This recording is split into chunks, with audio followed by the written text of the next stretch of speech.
Hey, I'm Chloe for Spit Press TV, and we're here with Jane, one half of Show Pony. Thanks for joining us today, Jane. No problem.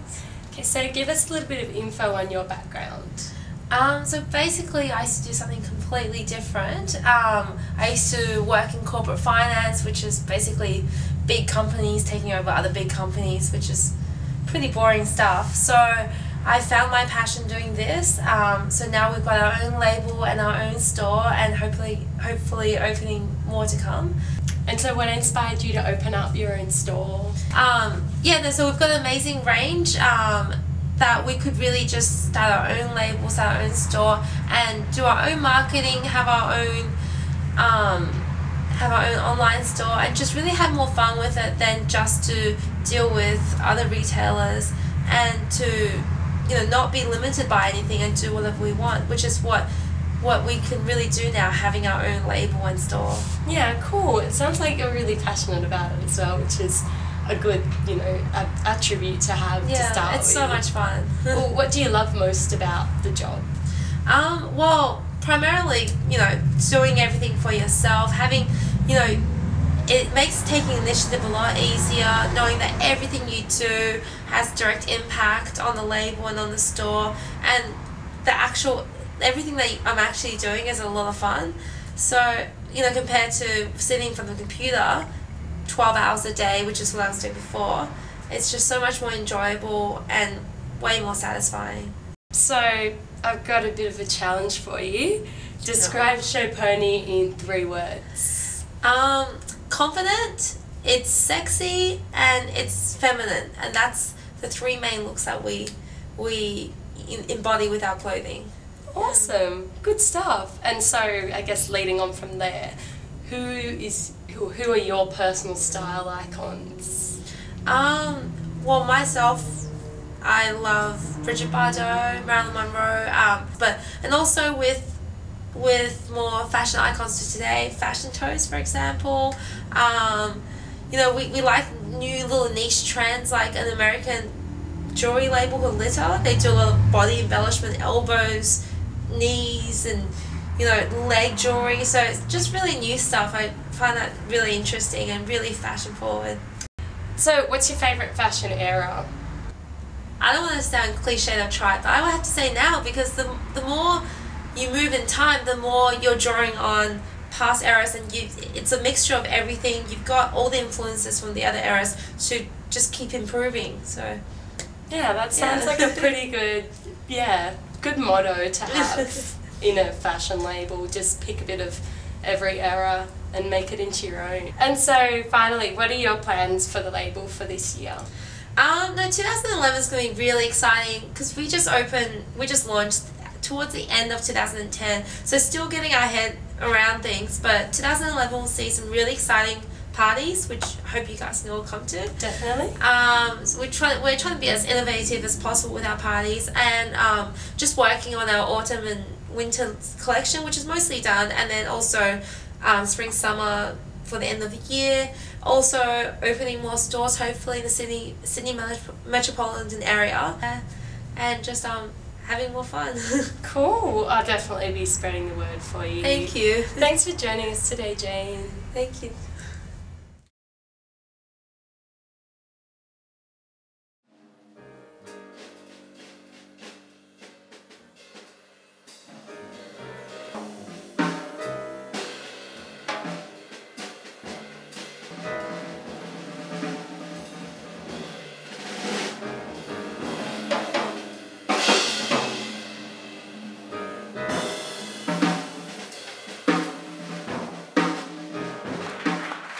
Hi guys, my name's Edwina and you're watching Spit Press TV, and today we're here with the directors of Venue 505, Kerry and Cameron. Thanks so much for meeting with us today. Pleasure. So I wanted to start off, why don't you tell all our viewers the story behind Venue 505? In 2004, when Cameron and I met, we met on a show doing theatre stuff. I have a theatre background and Cameron has a music background. And we had a synergy about how we both approached our crafts, and we also had a similarity in that the genre that Cameron primarily worked in at the time, which was jazz, and the theatre work that I was doing, the problem in both the scenes was that there wasn't a space for any of our colleagues or for ourselves to do work. So we found an old warehouse space on Elizabeth Street, and we were living there at the time, and we started out just inviting friends once a week on a Monday night to hear a gig. It eventually became self-sufficient, and we moved out and we did another night of music there as well. The licensing changes in Sydney meant that it was much easier for artist-run spaces in particular, but all spaces, to have live entertainment, because live music came into part with any other form of entertainment. So we kind of took on board that and decided that it was time to open a legitimate full-time space. And we found this space, which was perfect, and it was just too good to pass up. So we opened in January, 6 nights a week.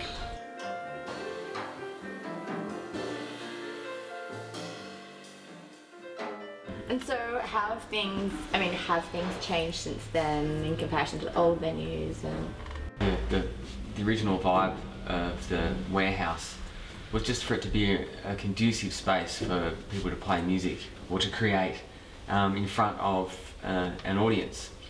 An appreciative audience. An appreciative audience, exactly. And an audience that had come purely for that experience.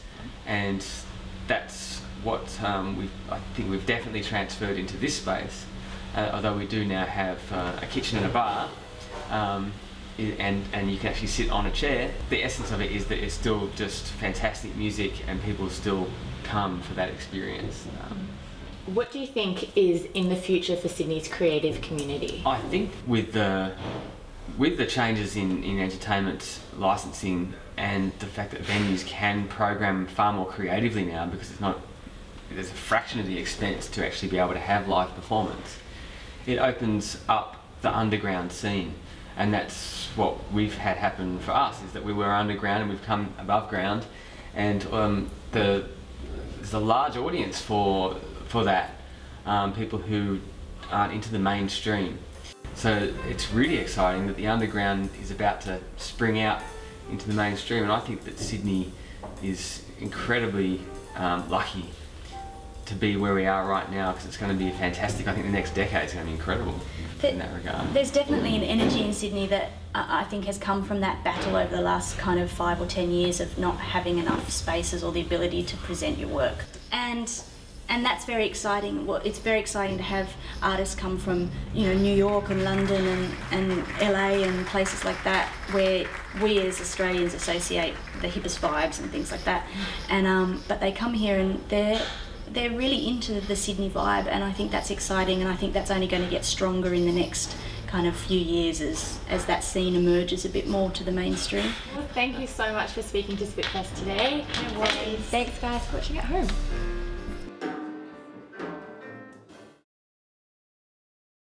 Hey, I'm Chloe with Spit Press, and we're here talking to Jamie from Mu Meson Archives. Okay, well, first off, how did you guys come up with this concept? Well, it was an evolution. I think, the major inspiration in that evolution was my wife, and we met as therapists working with very disabled people, and realised that we had some really acute similarities, and those similarities were a passion for film and a passion for uncovering lost media. I don't like to think that someone's been passionate and creative and their creativity has just gone to the grave and been forgotten. So in a sense, we sort of came together to rescue that stuff and bring it to the public. What sort of film can the audience expect on any given night? Well, they can expect what they won't see in a multiplex, let's put it that way. The films that we find have been pushed to one side, they can expect a lot of DIY productions, a lot of do-it-yourself productions. Of course, another aspect of the archives is to demystify those processes, the making of films, and to show that people with next to no money can do extraordinary things just with their imagination.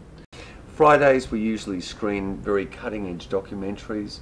We did one recently that really scared me. It was about a couple of stalkers of the 80s rock star Tiffany, but it was a fascinating fly-on-the-wall documentary, and the documentarians did an astounding job of getting inside some very dysfunctional minds. And I just love not just screening those, but the social environment that people can actually talk about their experiences after, talk about the way that film was made, and then come to some solution. It's not, you don't get the same feeling on a cursor on a keyboard. So what reactions are you trying to evoke in the viewer?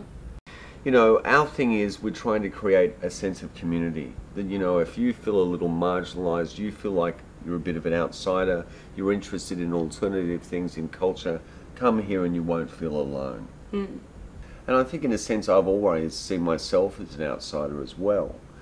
And I think that, you know, we're not like other countries with massive populations where their subcultures can actually, you know, basically support each other.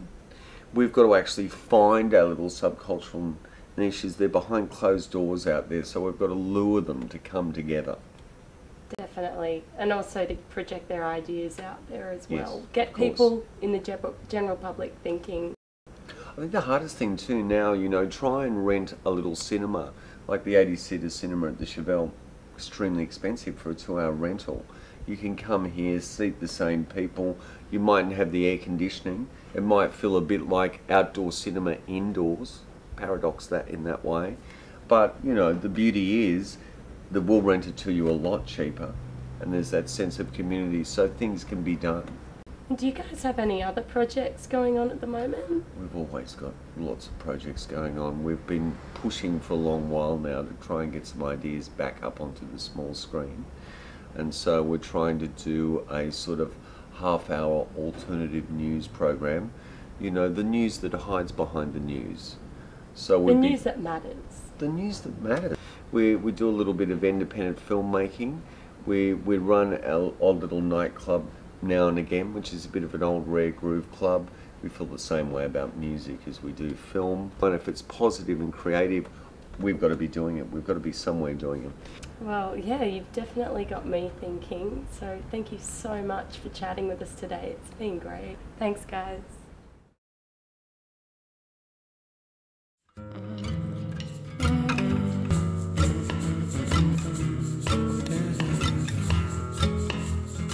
Hi everyone, my name's Edwina and you're watching Spit Press TV, and today we are here with Raylene of cuttingsquares.blogspot. So why don't you tell me, what is the first thing or the first moment that got you into filmmaking or got your interest started? Would it have to be when I was about maybe in primary school. I loved Star Wars. I remember seeing Star Wars Episode 1 and just being completely enthralled by it. I mean, today I don't really think that Star Wars was that great a film, but back then I just really wanted to make movies, and I really loved George Lucas. I sort of drifted away from that, and it was only till last year when I was halfway through a fine arts course doing photography. I sort of took up a film theory course at uni. I just thought I don't really want to become a photographer when I leave here, so I thought, screw it, I'll just do film school and see how it goes. So how would you describe your style? I believe that filmmaking is just, you know, if you've got an idea, get up and do it with whatever resources you have. I guess spontaneous is a big point. Some of the directors I really like. I really love Michel Gondry.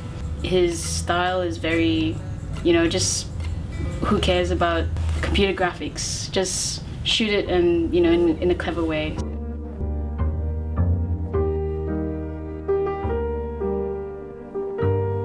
Being in different places inspires me as well.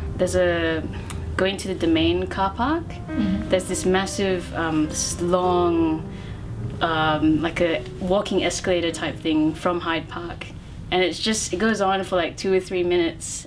Felt like a 80s Warriors type film. So tell us a little bit about your blog, Cutting Squares. I share ideas that sort of inspire me, and films that inspire me, and I talk about film experiences and the films that I've made, and yeah. Okay, Raylene, well thank you so much for having us. It's been really interesting kind of finding out about what makes you tick, what inspires you and everything. And thank you for joining us once again.